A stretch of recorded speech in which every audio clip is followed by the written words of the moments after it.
H.P. Lovecraft odiaba el frío. De hecho, se dice, o él mismo decía, que cuando la temperatura bajaba de los 20 grados, se agobiaba, lo pasaba realmente mal. Quizá por eso, en marzo de 1926, decidió escribir el relato que vamos a escuchar dentro de unos minutos. Un relato ambientado en Nueva York, porque por entonces Lovecraft vivía en Nueva York. Acababa de divorciarse de Sonia Green, vivía solo y estaba agobiado por aquella ciudad que nunca duerme. Aquella ciudad que en verano se infestaba de calor.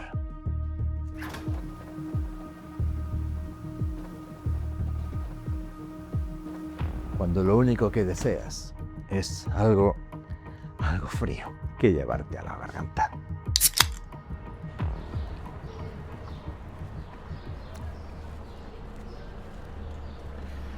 Estamos en 1926, en la ciudad de Nueva York. Lovecraft lleva viviendo 2 años en el edificio Clinton, casado con Sonia Green.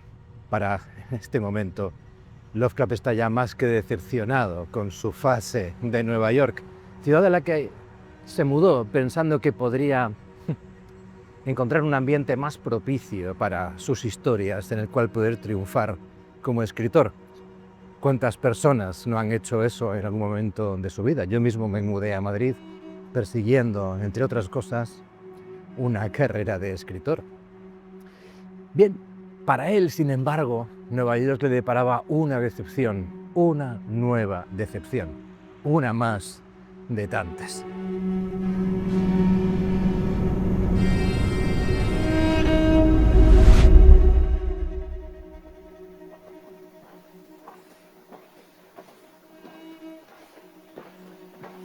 Sí, es cierto, ahí conoció a Sonia Green, se enamoró, se casó, se mudó con ella, con esta mujer que se convirtió en el sustento económico de su familia, esta mujer a la cual no soportaban las tías de Lovecraft, que ya sabemos que eran muy particulares, y que a la postre acabó siendo fuente de problemas. De hecho, el matrimonio no duró. Para entonces Lovecraft ya no estaba con Sonia Green, que se había tenido que mudar, su negocio había fracasado, tenía problemas de dinero y vivía, bueno, pues en una pequeña pensión. Todo esto elementos que podemos reconocer fácilmente en el relato de Aire Frío que vamos a escuchar dentro de unos minutos. Y es que en este caso, el relato de Lovecraft está muy apegado a la realidad en la que estaba viviendo. Lejos de horrores cósmicos, lejos de fuerzas del más allá, lejos de poderes corruptores, lejos de monstruos con tentáculos, lo que tenemos aquí es una historia de sabor clásico y sobre todo fuertemente enraizado, como decía, en el mundo real. Un mundo real que no le gustaba a Lovecraft, un mundo real en el que se sentía atrapado, asfixiado.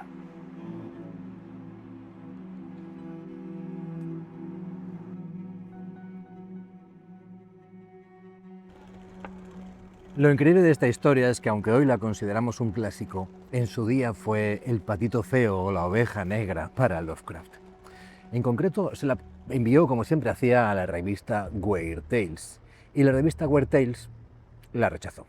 Su editor, Farnsworth Wright, le escribió una carta de rechazo indicando que el relato Aire Frío era demasiado desagradable para sus lectores, un problema que, como ya hemos visto en otros vídeos, le pasaba a Lovecraft una y otra vez. Con bastante ironía, el propio Lovecraft contó que la revista la consideró demasiado horrible para las tiernas sensibilidades de un público delicadamente alimentado. Lo de delicadamente alimentado. Sin embargo, Lovecraft no se rindió y 2 años después, ya para entonces de vuelta en Providence, volvió a intentar publicar Aire Frío. En este caso optó por la revista de menor renombre Tales of Mystery and Magic o Tales of Magic and Mystery, donde le pagaron $40 por él. No era un mal precio para la época, estaba bastante bien, pero se nos antoja un poquito escaso para un relato que en más de un sentido anticipaba el body horror. En cualquier caso, Lovecraft estaba muy satisfecho de su relato, lo consideraba uno de sus preferidos por la forma que tenía de combinar ciencia con horror cárnico y visceral, un horror más pegado a la tierra, y lo consideraba un relato mucho más satisfactorio que otros por encargo que había hecho anteriormente, como la saga de Herbert West, Reanimador, que acabará pasándose también por el canal, os lo anticipo ya, de la cual consideraba que bueno, pues no estaba a la altura de lo que él podía producir. Por otra parte, este relato, Aire Frío, tiene sus propios puntos interesantes. Por ejemplo, entronca muy bien con uno de sus autores favoritos, como era Edgar Allan Poe, y en concreto nos hace recordar ese Doctor Muñoz que aparece en el relato de Lovecraft a el caso del Doctor Valdemar, y la exploración, bien a través de la mística del mesmerismo en el caso de Poe, o a través de la ciencia muy nueva en la época de la congelación, como era en el caso de Aire Frío, la posibilidad de mantener vivo el cuerpo después de la muerte y lo que ello podría implicar de cara al alma humana.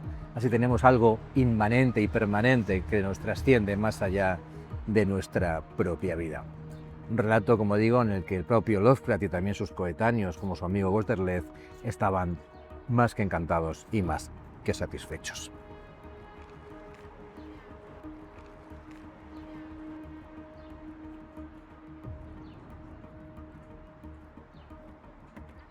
Lo más irónico de todo, ¿sabéis qué es? Que este relato, Aire Frío, lo escribió en 1926, harto de la ciudad de Nueva York. Muy poco después, apenas unos meses después de escribirlo, abandonaría Nueva York, volvería a Providence y ahí su carrera despegaría por completo con la escritura de una gran obra clásica de su producción como es La llamada de Cthulhu. Nos queda este Aire Frío como testigo de su paso por la ciudad de Nueva York, uno más de sus fracasos, como indicábamos, incluido su fracaso matrimonial con Sonia Green, del cual ya hemos hablado en otros relatos, como La cosa en el umbral, y alguno más que se acabará pasando por aquí. En cualquier caso, hoy lo podemos disfrutar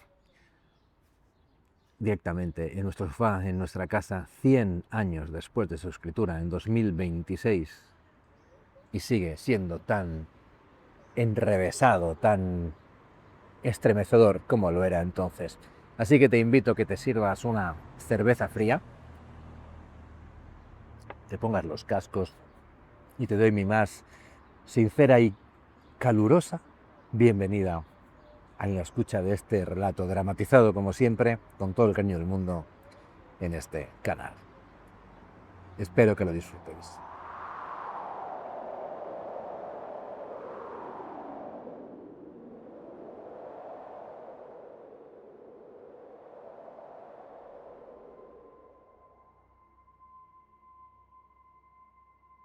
Aire Frío, un relato de H.P. Lovecraft.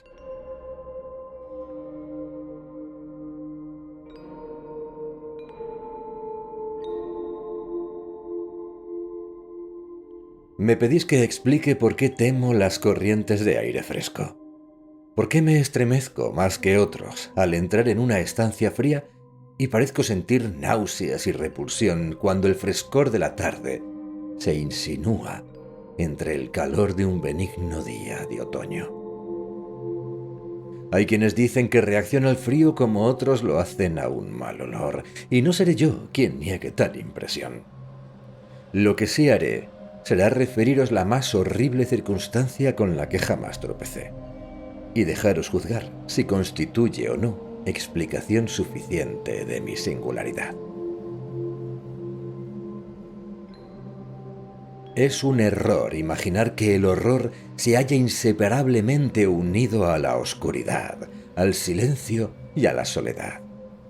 Yo lo encontré bajo el resplandor de media tarde, entre el estrépito de una metrópoli y en el bullicio de una mísera y vulgar casa de huéspedes, con una prosaica patrona y dos robustos hombres junto a mí. En la primavera de 1923 había conseguido cierto trabajo periodístico, tedioso y poco lucrativo, en la ciudad de Nueva York. y no pudiendo pagar el alquiler de un apartamento decente, comencé a errar de una pensión barata a otra en busca de un cuarto que reuniese las cualidades de limpieza decorosa, mobiliario soportable y precio razonable. Pronto resultó que solo me era dado escoger entre diversos males, pero al cabo de algún tiempo vine a dar con una casa de la calle 14 Oeste, que me disgustó bastante menos que las otras que había probado. Era el lugar una mansión de 4 pisos, de piedra rojiza, que parecía datar de fines de los años 40, y adornada con carpintería y mármoles cuyo esplendor manchado y deslustrado denunciaba una caída desde alturas de opulencia refinada. En las habitaciones, grandes y altas, decoradas con papeles imposibles y cornisas de estuco ridículamente recargadas, flotaba aún una humedad deprimente y el vago indicio de cocinas inconfesables.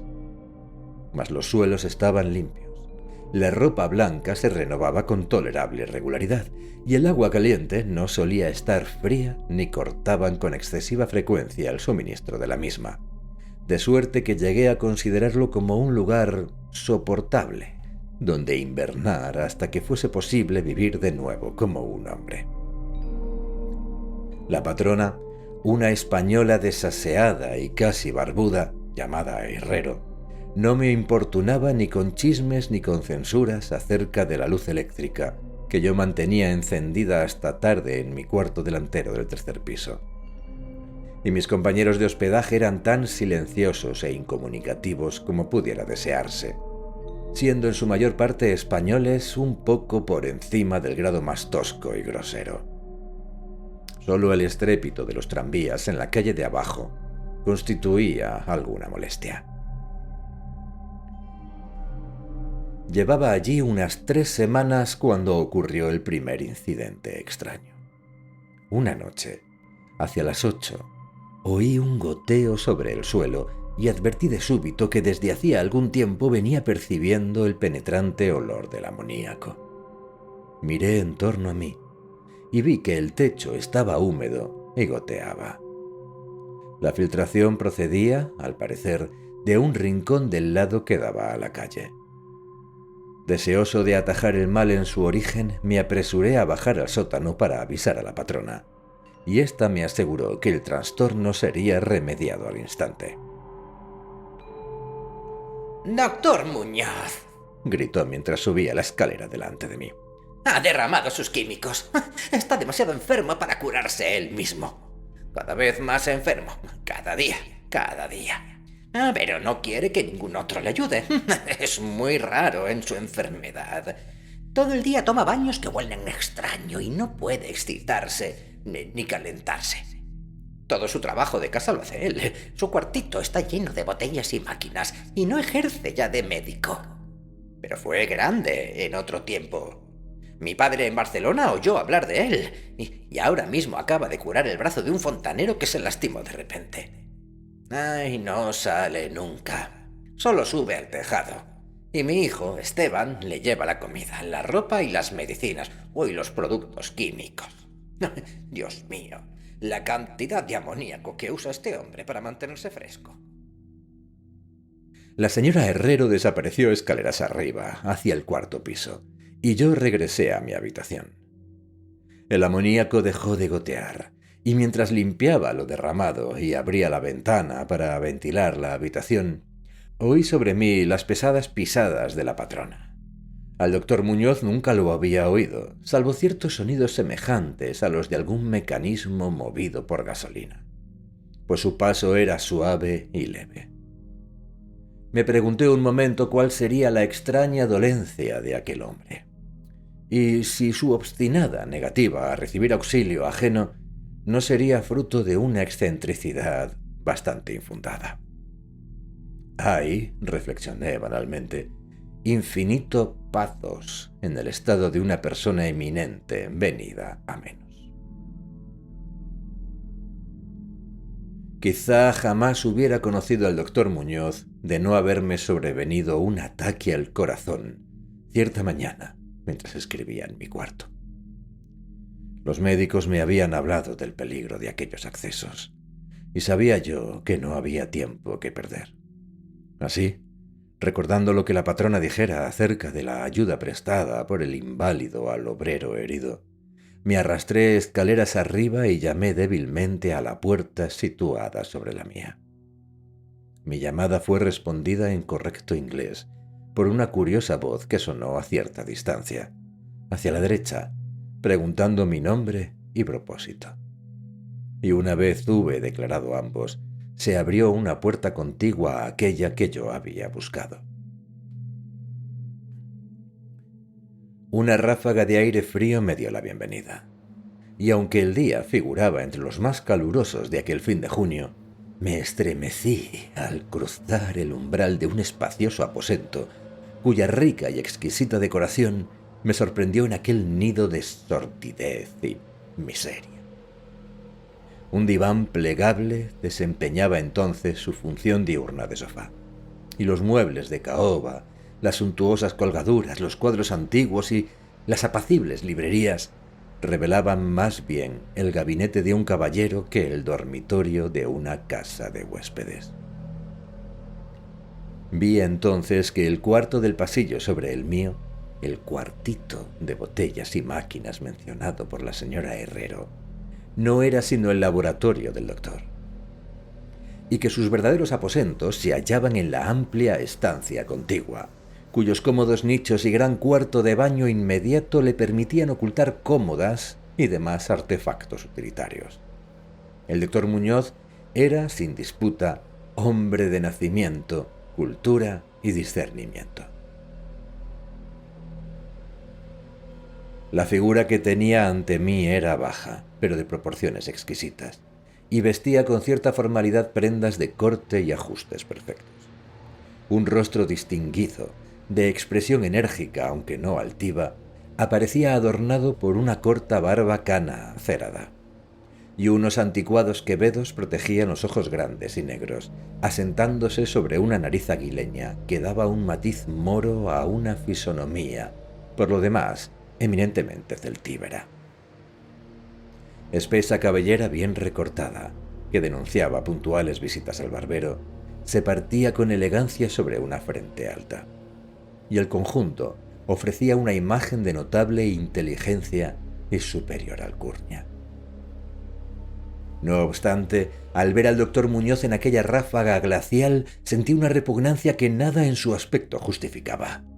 Solo su tez, inclinada a una lividez cadavérica, y la frialdad de su contacto podían prestar cierta base a tal sentimiento. Y aun esas circunstancias debían parecer excusables, dada la notoria invalidez del hombre. También podía ser el singular frío lo que me alejaba, pues tal temperatura era anormal en un día tan caluroso, y lo anormal despierta siempre aversión, desconfianza y miedo. Mas la repugnancia pronto fue olvidada en la admiración, porque la extraordinaria pericia del extraño facultativo se manifestó al instante, pese al frío glacial y al temblor de sus manos exangües. Comprendió mis necesidades de una sola ojeada y acudió a ellas con destreza magistral.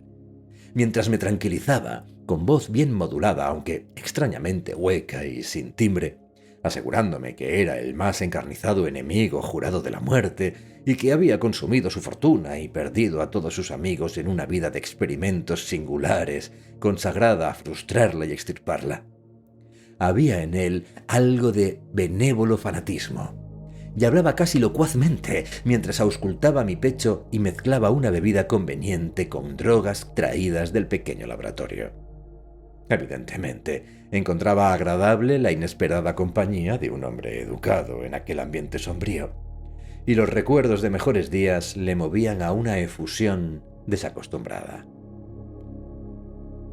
Su voz, aunque extraña, resultaba al menos tranquilizadora, y ni siquiera advertí que respirase mientras las frases fluidas y urbanas brotaban de sus labios. Procuró distraer mi mente de mi propio ataque, hablándome de sus teorías y experimentos. Y recuerdo que para consolarme con tacto de mi corazón débil, insistió en que la voluntad y la conciencia son más poderosas que la misma vida orgánica. De suerte que, si un cuerpo fue originalmente sano y se conserva con cuidado, puede, mediante un acrecentamiento científico de tales cualidades, retener cierta animación nerviosa frente a las más graves lesiones, defectos o aún ausencias en la batería de órganos específicos. Quizá algún día, dijo medio en broma, me enseñaría a vivir, o al menos a poseer alguna forma de existencia consciente, sin corazón alguno. Por su parte, padecía una complicación de males que exigían régimen exactísimo, incluido el frío constante. Cualquier aumento notable de temperatura podía, si se prolongaba, afectarle fatalmente. Y la frialdad de su habitación, unos 55 o 56 grados Fahrenheit, se mantenía por un sistema de refrigeración por absorción de amoníaco, cuyo motor de gasolina, impulsando las bombas, yo había oído tantas veces desde mi cuarto inferior. Aliviado de mi ataque en un lapso maravillosamente breve, abandoné aquel lugar estremecedor convertido en discípulo y devoto del talentoso recluso. Desde entonces le hice frecuentes visitas, bien abrigado con abrigo grueso, escuchándole mientras hablaba de investigaciones secretas y resultados casi espantosos, y temblando un poco al examinar los volúmenes insólitos y asombrosamente antiguos de sus estantes. Añadiré que, a la postre, quedé casi curado para siempre de mi dolencia gracias a sus hábiles cuidados. Parecía no desdeñar los encantamientos de los medievales, pues creía que aquellas fórmulas crípticas contenían raros estímulos psicológicos capaces quizá de producir singulares efectos sobre la sustancia de un sistema nervioso, del cual habían huido ya las pulsaciones orgánicas. Me conmovió su relato del anciano doctor Torres, de Valencia, que compartiera con él sus primeros experimentos durante la gran enfermedad de 18 años atrás, de la cual procedían sus actuales trastornos. Apenas hubo salvado el venerable médico a su colega, sucumbió él mismo al sombrío enemigo contra quien luchara. Tal vez la tensión fuera excesiva, porque el doctor Muñoz dejó entrever en voz baja, aunque sin detalles, que los métodos curativos habían sido extraordinarios en extremo, implicando escenas y procesos nada gratos para galenos ancianos y conservadores. A medida que transcurrían las semanas, observé con pesar que mi nuevo amigo iba, en efecto, perdiendo terreno físico lenta pero inequívocamente, tal como la señora Herrero había insinuado. El aspecto lívido de su semblante se intensificó. Su voz se volvió más hueca e indistinta. Sus movimientos musculares aparecían menos coordinados y su mente y voluntad mostraban menor elasticidad e iniciativa. De este triste cambio no parecía en modo alguno ignorante, y poco a poco su expresión, como su conversación, adquirieron una ironía macabra que devolvió en mí algo de la sutil repulsión que al principio había sentido. Desarrolló extraños caprichos, cobrando afición por especias exóticas e incienso egipcio, hasta que su cuarto olía como la bóveda de un faraón sepultado en el Valle de los Reyes. Al propio tiempo aumentaron sus exigencias de aire frío, y con mi ayuda amplió la tubería de amoníaco de su aposento y modificó las bombas y alimentación de su máquina refrigerante hasta poder mantener la temperatura en 34 o 40 grados, y finalmente aún en 28. Quedando naturalmente el cuarto de baño y el laboratorio menos enfriados, para que el agua no se helase y los procesos químicos no se entorpeciesen. El inquilino contiguo se quejó del aire glacial que se filtraba por la puerta comunicante, y yo le ayudé a colgar pesadas cortinas para remediarlo. Una especie de horror creciente, de índole extravagante y morbosa, parecía apoderarse de él. Hablaba incesantemente de la muerte, pero reía con hueca risa cuando se le sugerían con suavidad cosas tales como entierro o funerales. En suma, se convirtió en un compañero desconcertante e incluso espantoso. Pero en gratitud por mi curación no podía abandonarlo a los extraños que lo rodeaban, y me cuidaba de limpiar su cuarto y atender a sus necesidades cada día, envuelto en un grueso úlster que compré expresamente para ello. También hice gran parte de sus compras, y jadeaba de perplejidad ante algunos de los productos químicos que encargaba a droguerías y proveedores de laboratorio. Una atmósfera creciente e inexplicable de pánico parecía elevarse en torno a su apartamento. Toda la casa, como he dicho, tenía olor a humedad. Pero el de su cuarto era peor, y ello a pesar de todas las especias e inciensos y de los penetrantes químicos de los baños, ya incesantes, que insistía en tomar sin ayuda. Comprendí que debía relacionarse con su dolencia, y me estremecí al pensar cuál podría ser tal dolencia. La señora Herrero se santiguaba al mirarlo y me lo entregó por completo. Ni siquiera permitió ya a su hijo Esteban hacerle recados. Cuando yo sugería a otros médicos, el enfermo montaba en cólera cuando parecía atreverse. Evidentemente, temía el efecto físico de una emoción violenta. Sin embargo, su voluntad y energía crecían en vez de menguar, y se negaba a guardar cama. La languidez de sus primeros días enfermizos dio paso al retorno de su fogoso propósito, de modo que parecía dispuesto a lanzar desafío al demonio de la muerte, aun cuando ese antiguo enemigo la tuviese ya entre las manos. Abandonó casi por completo el gusto de comer, siempre curiosamente parecido en él a una mera formalidad, y solo la fuerza mental parecía impedir su total derrumbamiento. Adquirió la costumbre de escribir largos documentos de cierta clase, que sellaba cuidadosamente y llenaba de instrucciones para que yo los remitiera, tras su muerte, a determinadas personas que nombraba, en su mayor parte sabios de la India oriental, aunque también figuraba entre ellos un célebre médico francés, antaño famoso y hoy generalmente tenido por muerto, acerca del cual se habían susurrado las cosas más inconcebibles.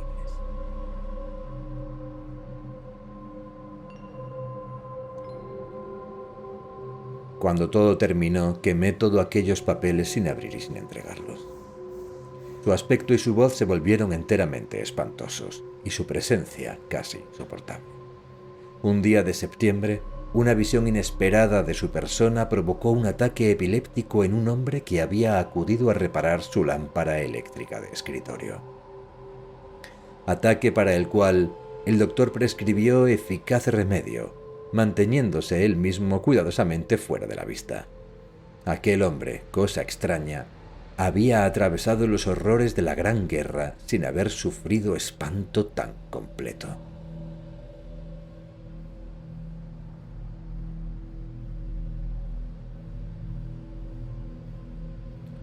Y luego, a mediados de octubre, llegó el horror de los horrores con súbita e increíble rapidez. Una noche, hacia las 11, se averió la bomba de la máquina refrigerante, de suerte que en 3 horas el proceso de enfriamiento por amoníaco se hizo imposible.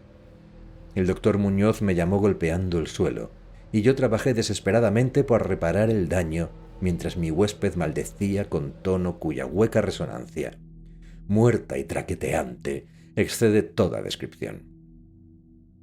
Mis esfuerzos de aficionado fueron inútiles. Y cuando hice venir a un mecánico de un garaje nocturno cercano, supimos que nada podría hacerse hasta la mañana, cuando hubiese conseguido un pistón nuevo. La rabia y el terror del moribundo ermitaño, creciendo hasta proporciones grotescas, parecían a punto de quebrantar lo que restaba de su desfallecida complexión. y una vez un espasmo le hizo llevarse las manos a los ojos y correr al cuarto de baño. Salió tanteando con el rostro fuertemente vendado y nunca más volví a ver sus ojos. La frialdad del apartamento disminuía ya de modo sensible, y hacia las 5 de la mañana el doctor se retiró al cuarto de baño, ordenándome que le suministrase todo el hielo que pudiera obtener en farmacias y cafeterías abiertas durante la noche. Cuando regresaba yo de mis a veces desalentadores viajes y depositaba el botín ante la puerta cerrada, oía dentro un inquieto chapoteo y una voz espesa que graznaba la orden. «Más, más». Por fin amaneció un día cálido y las tiendas fueron abriendo una tras otra.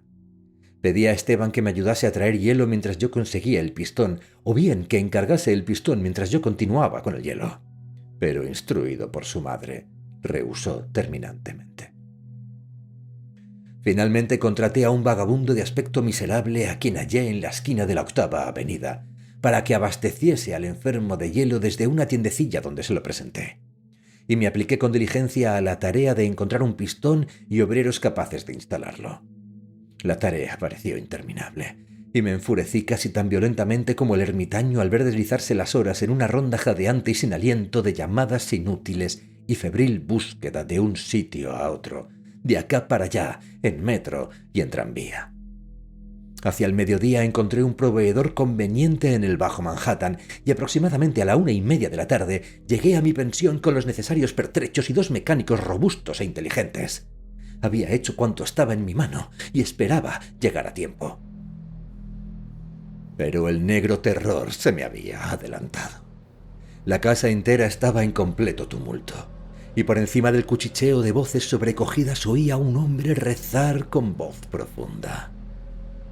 Había cosas infernales en el aire, y los huéspedes desgranaban las cuentas de sus rosarios al percibir el olor que salía desde debajo de la puerta cerrada del doctor. El holgazán que yo había contratado, según parece, había huido gritando y con ojos enloquecidos después de su segunda entrega de hielo, quizá a consecuencia de una curiosidad excesiva. No podía, naturalmente, haber cerrado la puerta tras de sí, y sin embargo estaba ahora echada la llave, presumiblemente desde dentro. No salía del interior sonido alguno, salvo una especie innominada de lento y espeso goteo. Tras breve consulta con la señora Herrero y los obreros, pese al miedo que me roía lo más íntimo del alma, aconsejé derribar la puerta. Pero la patrona encontró medio de volver la llave desde fuera con cierto artilugio de alambre. Habíamos abierto previamente las puertas de todos los demás cuartos de aquel pasillo y alzado todas las ventanas hasta lo más alto. Ahora, con los rostros protegidos por pañuelos, invadimos temblando la maldita habitación del sur, abrasada por el tibio sol de primera hora de la tarde. Una especie de rastro oscuro y viscoso conducía desde la puerta abierta del cuarto de baño hasta la del pasillo, y de allí al escritorio, donde se había acumulado un espantoso charco. Sobre un papel aparecía algo garabateado a lápiz, con mano horrible y ciega, monstruosamente embadurnado, como si lo hubiesen manchado las mismas garras que trazaron aquellas apresuradas últimas palabras. Luego el rastro conducía al diván y terminaba de modo indecible. Lo que había o había habido sobre el diván no puedo ni me atrevo a decirlo aquí, pero esto fue lo que descifré, temblando, en aquel papel pegajosamente manchado, antes de encender una cerilla y reducirlo a cenizas. Esto fue lo que descifré con terror, mientras la patrona y los 2 mecánicos huían frenéticos de aquel lugar infernal para balbucir sus incoherentes historias en la comisaría más cercana. Las nauseabundas palabras parecían casi increíbles bajo aquella luz amarilla del sol, con el estrépito de coches y camiones ascendiendo clamorosamente desde la concurrida calle 14. Y sin embargo, confieso que entonces las creí. Si las creo ahora, honradamente, no lo sé. Hay cosas sobre las cuales vale más no especular. Y cuanto puedo decir es que odio el olor del amoníaco y desfallezco ante una corriente de aire inusitadamente frío. El fin, decía aquel inmundo garabato, ha llegado. No más hielo. El hombre miró y huyó. Más calor a cada minuto, y los tejidos no resistirán. Supongo que sabéis lo que os dije acerca de la voluntad y los nervios y el cuerpo conservado después de que los órganos dejan de funcionar. Era una buena teoría, pero no podía sostenerse indefinidamente. Hubo un deterioro gradual que no preví. El doctor Torres lo sabía, pero el shock lo mató. No pudo soportar lo que hubo de hacer. Hubo de llevarme a un lugar extraño y oscuro cuando atendió mi carta y me devolvió a la vida. Y los órganos jamás volverían a funcionar. Hubo que hacerlo a mi manera. Conservación artificial. Porque, entendedlo bien, yo morí entonces. Hace ya 18 años.